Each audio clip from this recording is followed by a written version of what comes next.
Dans cette vidéo, je vais vous montrer une astuce très puissante pour savoir quel service ou site internet sur lequel vous êtes inscrit avec votre adresse email a en fait revendu votre adresse email à un site tiers sans forcément vous demander votre accord. Pour ce faire, il va vous falloir deux choses. La première, c'est posséder une adresse Gmail. La deuxième, c'est connaître un petit principe de Gmail. En fait, Gmail va vous rediriger dans votre boîte mail tous les mails qui sont envoyés aux variantes de votre adresse email, c'est-à-dire votre adresse email, mais avec un petit point, voire plusieurs points, glissés à un endroit dans l'adresse. Si vous n'avez pas compris, on va faire une petite démonstration.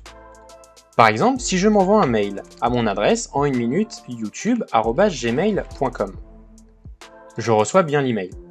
Maintenant, si je m'envoie un mail à en.1minute youtube@gmail.com, eh bien, je reçois également l'email.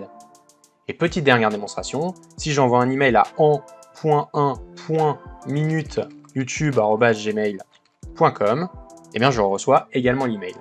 La seule différence, c'est que dans le premier email, quand on va dans les destinataires, c'est bien mon adresse mail qui est marquée, alors que dans le second email, si on va dans les destinataires, eh bien, on voit qu'il y a un point qui s'est glissé en 3e position. D'ailleurs, Gmail indique bien ici, oui, il s'agit de votre adresse. Donc maintenant, j'imagine que vous avez compris la petite astuce. En fait, c'est très simple. Lorsque vous allez vous inscrire sur un site ou un service, vous allez vous inscrire avec votre adresse mail et vous allez placer un point ou plusieurs points à des endroits bien stratégiques. Et vous allez le noter quelque part. Par exemple, regardez ce bloc-notes. Pour Facebook, j'ai mis un point en 3e position. Pour mon forum préféré, j'ai mis un point en 2e position. Et pour PokerStars, j'ai mis un point en 5e position. Et maintenant, dès que je vais recevoir un mail, par exemple une pub, une newsletter ou même du spam, j'aurai juste à regarder l'adresse du destinataire et vérifier la position du point dans l'adresse. Ensuite, on fait la manipulation à l'envers et on retrouve le site associé. Si je reçois une pub qui a été envoyée à en.1minute youtube@gmail.com, alors c'est Facebook le responsable. C'est lui qui a vendu mon adresse mail au site de pub.